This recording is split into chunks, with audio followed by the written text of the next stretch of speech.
I tried to walk the straight and narrow. I tried to do what was best.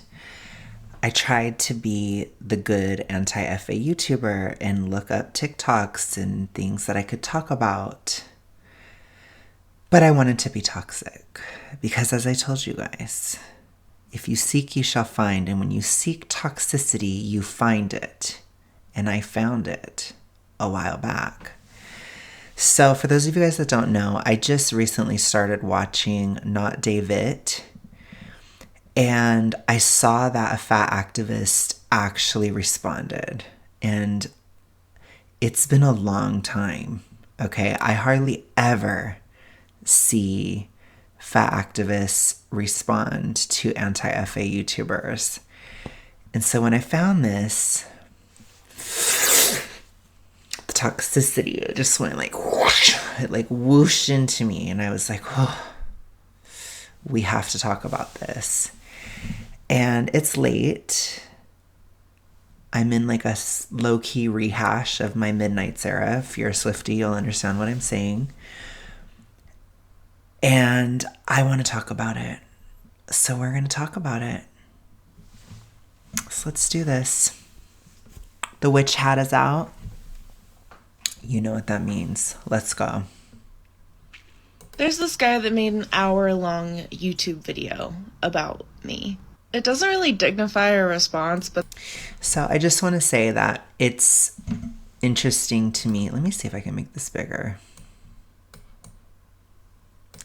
Okay. So I just want to say it's interesting to me that they use the length of the video as some kind of an insult or as something like, ooh, that's such a dig. And it's really not, especially if you're talking about commentary or, you know, if you're doing long form content.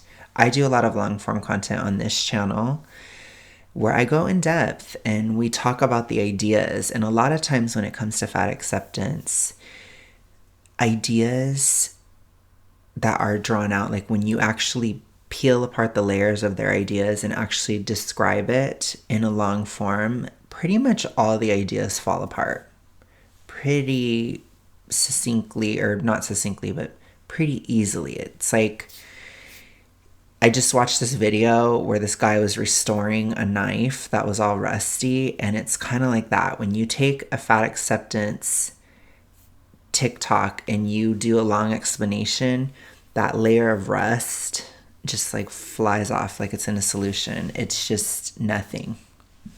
They cannot stand up to any scrutiny whatsoever. Let's continue. There's a couple of things that I wanted to touch on about it. First off, these kinds of folks that make content and all it is them just stealing other people's videos and reacting to it and just regurgitating. So I find it interesting, not because, I don't know, like whatever, she can feel that way, but it's just funny because she's doing the same thing. So it's a little hypocritical. So that kind of makes me giggle inside. Nothing new, and they're not conjuring up any new thoughts, any new ideas. They're not bringing anything new to the table.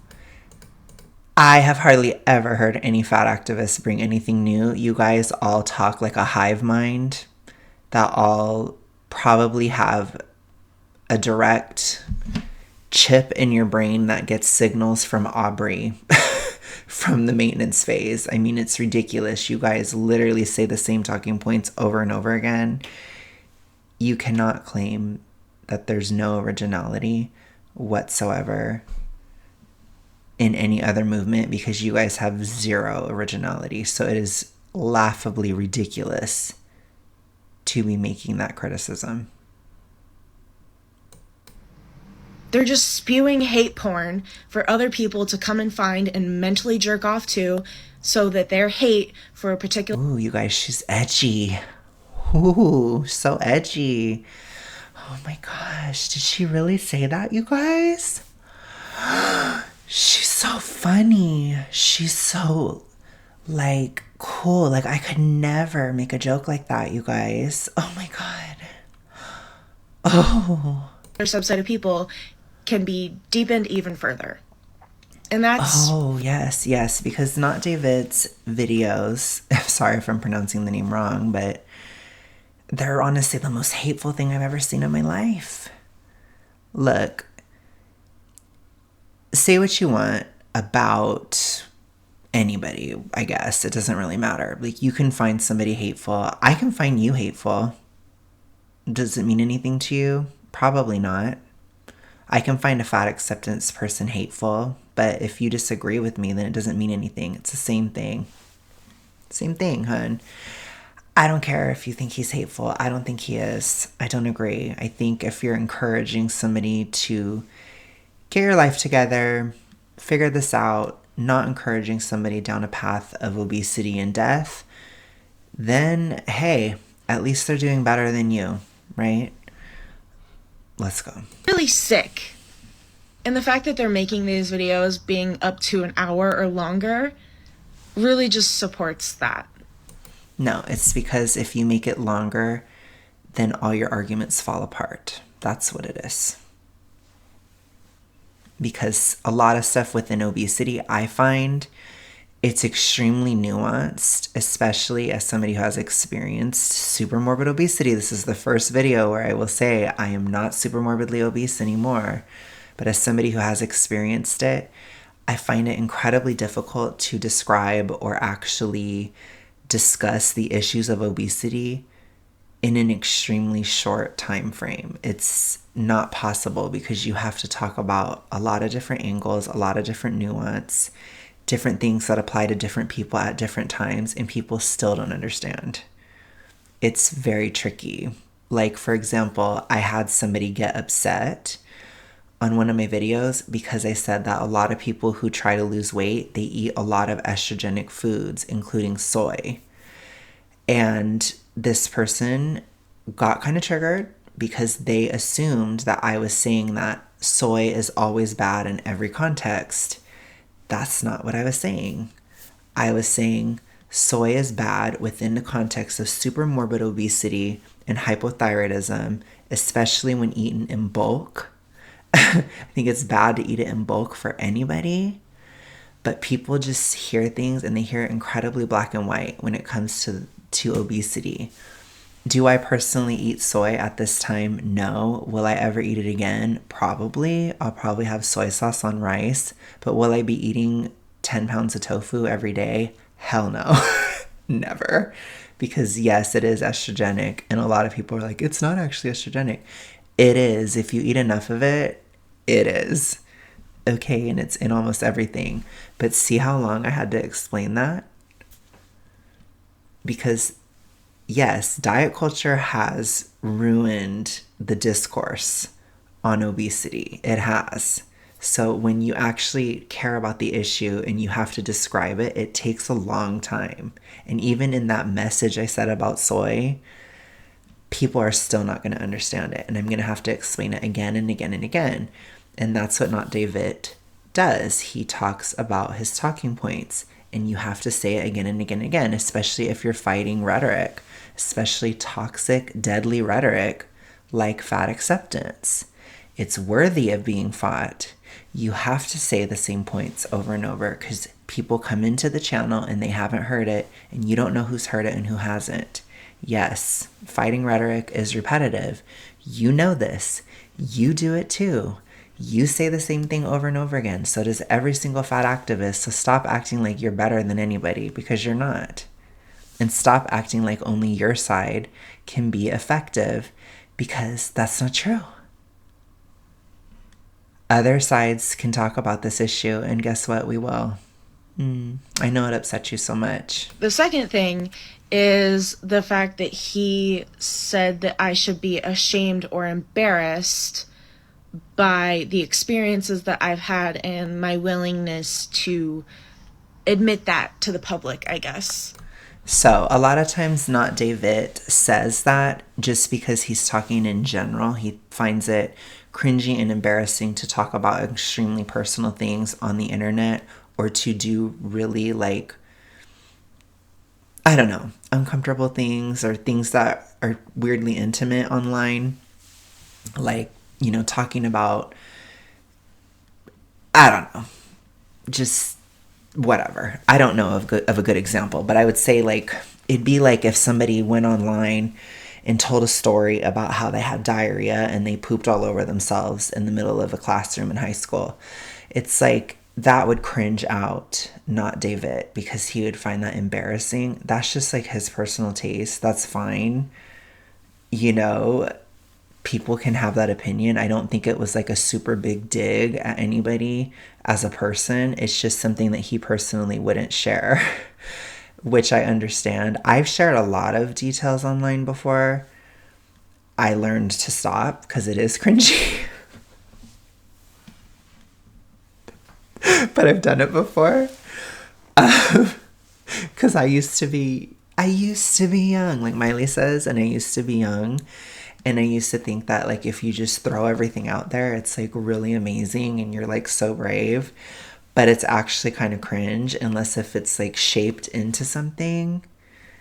So it's, like, I understand why you want to put videos out there. Like, there's this one video where she cries about how she didn't have a job and this type of stuff. Like, I understand wanting to put something out there or feeling like it's doing something, but you can't forget that YouTube or TikTok or online is public and it's within a context of content, and it should have more of a sort of filing system and be more effectively segmented. That's something that I had to learn about packaging YouTube content, but that's just like a content commentary. It's not even really relevant, but I just had to break it down because I don't like that you're characterizing not DayVit as just this evil person that's like trying to shame you for being so brave. It's like, no, that's not what it is. Okay. And if I'm saying that men are attracted to me, but I can't get one and I can't date one, that's embarrassing. And I shouldn't talk about that, and I should be embarrassed. And the thing is, I refuse to be pretty sure that is probably a straw man. I'm not 100% sure. You'd have to show the clip, but again, that wasn't an effective thing. You didn't show it. So I'm just listening to you as a viewer, and I'm like, what did he even say? Because I question what you say. I'm not like one of your just supporters that just like listens to whatever you say. I'm questioning. I'm like, well, what did he say that makes you think that? Because I would say, you could be strawmanning it. embarrassed or ashamed, especially by someone who is too embarrassed to talk about their life in front of the public. That's fine. That can be your opinion. But I talk about my life in front of the public. I don't go in depth about every little thing. But certainly within obesity, weight loss, etc., I definitely share the story. And so I guess I have a right to say something to you then, because I do. So, hey. I have no shame attached to the experiences I've had. I have no embarrassment attached to it. That's why I freely talk about it on the internet for people, all people to see. Did I used to? Yeah, because I didn't love myself. And that's a large part of why I let myself be treated that way. Okay, but when it comes to posting online, it's more than self-love. Like, typically you're posting something online because you want to shape the world in a different way, or you want to sway other people's opinions, or you want to entertain, or you want money or something, right? Or maybe it's everything combined, right? That's what typically people on social media do. They want to do something in all those different ways, and that's fine. But it's more than just self-love. You know, it is about other people. I'm not going to say that I do my channel, you guys, because I love myself. That's really cringe. It's not about that. It's about changing conversations, changing things, right? Having an impact, trying to educate on this issue, particularly on this channel. And maybe on other ventures it will be about entertaining or whatever, or just having fun, because I do love social media, or I love YouTube especially. But it's like, there's more to it than just, oh, well, I love myself.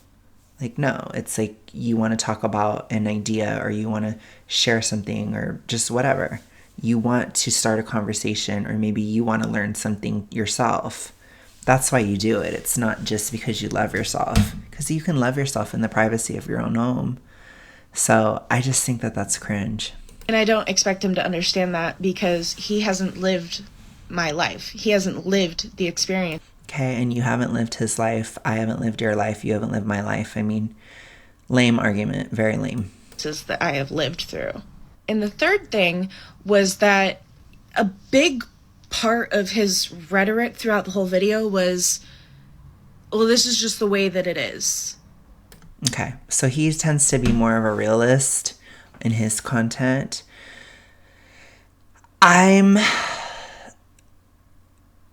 I don't know if I'm the biggest fan of that type of logic. I think in certain circumstances it does apply. Like, I think a lot of times, not DayVit, he uses it in terms of saying, like, if you're super morbidly obese, you're not going to be as attractive to most guys. And that is true. Okay, like, there are certain things that are biological reality that I think are important to understand, because it helps. It's kind of like if you throw a ball up in the air, it's going to fall to the ground, right?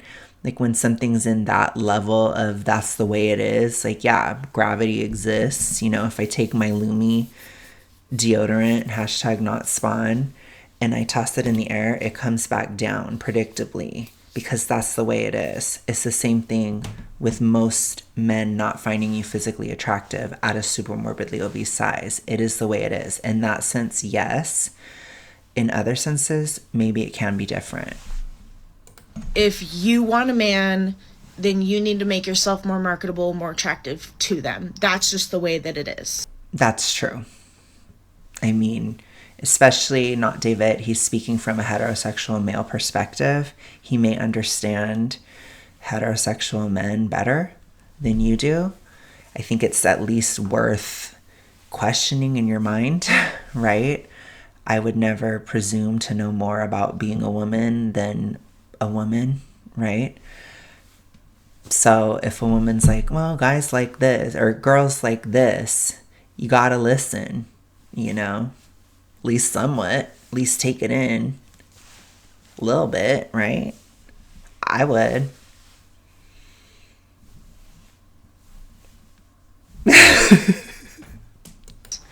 And there's nothing that I hate more than a that's just the way it is type bitch. Okay, well, that's literally what fat acceptance is. My body is just the way that it is. I guess that's the way that it is, bitch, isn't it? Because that's literally your whole movement. You are accepting your body as it is. That's just the way that it is. I'm just fat. It's the way it is. I mean, you need to try to get a little bit more logical consistency. Just a little bit more. This is bad. Those people are the most pea-brain, unimaginative. Okay, well, you're projecting, and this can definitely apply to the entire movement. I'm just letting you know. Your whole fat acceptance movement is a that's just the way that it is, bitch movement. Just so you know. Of people to ever fucking exist, and they shouldn't be allowed to vote. So now you're advocating for yourself to not be able to vote? That's interesting. Weird. If your constant response to anything that you can't wrap your head around is, well, that's just the way that it is, that's just reality. Fat acceptance does that all the time. Yeah, but maybe it shouldn't be. Or maybe it isn't. Maybe you can lose weight sustainably. Maybe you can actually go from being super morbidly obese and actually get out of that category like I did. Maybe you actually can do that. Maybe you actually can lose the weight, have less issues dating, then actually be happy. I don't know. You know, I understand there's a difference between what is and what should be, but the reality is you can lose weight. It's possible. It's better for your health. as long as you do it healthfully and sustainably and within a balanced diet is what I would suggest. Balanced diet, no seed oils. I'll say it every time. But that's what I would suggest. Slight calorie deficit. Get an activity in. You just keep at it and it will work over time. But that's the way it is. No, you can lose the weight. You don't have to accept it. You don't. You don't. Have you ever thought about that? That maybe there's something wrong with that? There's something wrong with the constant way that people are doing or believing things? Oh, yeah. I find that, like I said, on my channel and just in general, I have a lot of criticisms towards diet culture, towards the ways that weight loss has been pushed, towards the logic behind weight loss that is not effective for especially very, very huge people. I do criticize a lot of that because I don't think the way that we talk about obesity should be the way it is. That's why I talk about it, to try to change it. This isn't a self-love venture, you guys. Spoiler alert. But certainly how you're talking about obesity or how your movement is or your side of this issue is talking about it is definitely not something that I support at all. It's definitely something worth fighting. Absolutely. And that we should have some critical thought around it and some critical exploration around the way that we conduct ourselves. Yeah, I think it is kind of dumb to think if I tried a certain diet and it failed, that I'll just give up entirely and I'll just eat all the time. Or I'll eat a huge amount of calories and give up trying to lose weight completely forever and just get fatter and fatter over time and have worse health issues because a diet that I tried didn't work. So I didn't have that mindset. I kept looking because I wasn't going to accept it. Because I wasn't going to accept a shorter life. I wasn't going to accept a lot of things that come with obesity, but certainly not the health issues. I wasn't going to accept it. No. Society? I had a very critical mind. I did. Have you never thought about that? Now, not DayVit. To my knowledge, he has not been super morbidly obese or he has not been fat or anything, but he doesn't tend to talk about obesity in terms of like the diet side. He tends to just say more so like calorie deficit, blah, blah, blah, which is more of a basic knowledge, which is fine. There's obviously truth to it. That is honestly probably at the core of weight loss. It's just the issue is sustainability and not being too hungry. But in terms of like what he talks about a lot, he talks a lot about the logic behind it. He talks a lot about the logic about accepting your fatness or the logic of dating while fat and these types of things. Like, and he has a right to critique that. And, he's dated plenty. He has perspective to share. I think it would be somewhat decent of a source of knowledge, especially for heterosexual women who are questioning dating men. I think he would have a decent perspective on that, especially dating heterosexual men. Even from a gay perspective, it can be helpful to me because I'm extremely feminine. So I don't view dating from a super bro-y stance, I don't. So sometimes it's good. I actually have a very close friend who is a heterosexual man. I know that's so evil to have, but I've actually talked to him a lot about dating and some of my experiences, and getting his point of view has been extremely helpful because the guys that I have tended to had romantic relationships with, they tend to view things in a more masculine way than I do. So it's very helpful, It's very helpful. I would say the same to, straight men. I think it can be helpful to have a gay friend that knows more about girls or, even the elusive woman friend or your sister or something that can help you because it's not necessarily intuitive if you are totally different from that, you know? I mean, it would be smarter for you to probably listen to his advice because it might actually help you because you're clearly struggling with dating. You know? You don't have it figured out. Have an open mind, or at least a humility to your dating situation.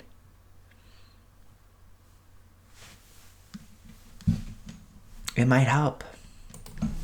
Those type of people are the reason that we make no progress as a society. Because yes, to people that are into fat acceptance, they are the type of people that are the reason we don't make any progress in society. Because every single issue, it seems like there's always, they don't ever talk about the issue of obesity. They talk about all this other BS that has nothing to do with obesity, which is a physical thing, and it's always like emotional and spiritual and this and psychology of this and that and the other. It's a very physical issue.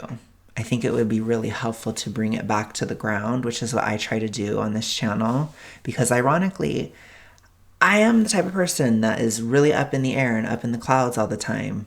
And I had to learn to come to the ground to work on this issue. So I really am like, hey guys, I wasn't a super grounded person. I am now. We need to bring it to the ground because I understand the value of that. But in terms of taking this issue and making a distraction, or like distracting from it and talking about all this stuff and this and that and, oh, these people, they're just so hateful, blah, blah, blah. And then you just ignore health and you ignore these things because you just don't want to accept that you're wrong. You're wrong. I'm sorry. And time will prove it. People are trying to warn you. And you think it's so hateful and so evil and whatever. Yes, people like that, that is why society doesn't progress. I agree with you. they want things to stay exactly the fucking same. Yep. I would say fat acceptance absolutely wants things to stay the same. I think a lot of them are extremely obsessed with body hierarchy. I think a lot of them even fetishize thinness, and they have these weird things. You know, you see a lot of fat activists where they date thin men and stuff because they think that they're better than them, or that it gives them more status or whatever. Just weird stuff that's in their head, because I think a lot of them are turned on by the body hierarchy. I think the body hierarchy thing is just bullshit, and I think that people should have access to health, and people should have access to having the body that they are meant to be to the best of their ability. You know, nobody's meant to be 400 pounds. I'm sorry. It's not a good feeling, you know. I was, at my highest, I was 383. It was a horrible feeling. Horrible. It's not natural at all. No. I want that to be as accessible to get out of that, or to get away from that. I want it to be as accessible as possible. And part of that is just talking about it in a better way. Part of that is changing culture. Part of that is questioning some of the conventional wisdom around dieting, the black and white thinking of diet culture. A lot of that is what will help us to make this more accessible to more people. But yes, there are a lot of fat acceptance people that don't want it to change, and there's a lot of fitness people that don't want it to change because they want it to be incredibly difficult to be fit so that they can feel superior. I think there are a lot of fitness people like that. I just want to break it apart. Let's smash the body hierarchy and make health more accessible on a cultural level. I think it should be. I think that's great. I guess expecting some dumbass caveman to understand that is way too much to ask for. I don't know. Ad hominem is an ad hominem, and it's cringe, but not anything that I'm above. Especially not when I have this hat on, but I'll lay off today. Or I'll lay off for now, at least. Thank you guys so much for watching. My inner toxicity was just dying to come out.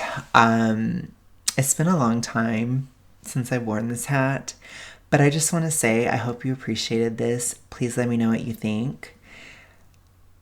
And just know that I cannot be held liable for anything I say when I have this hat on. Okay? Okay, so I'm going to get back to my Midnight Sarah rehash. I'll see you later. Bye.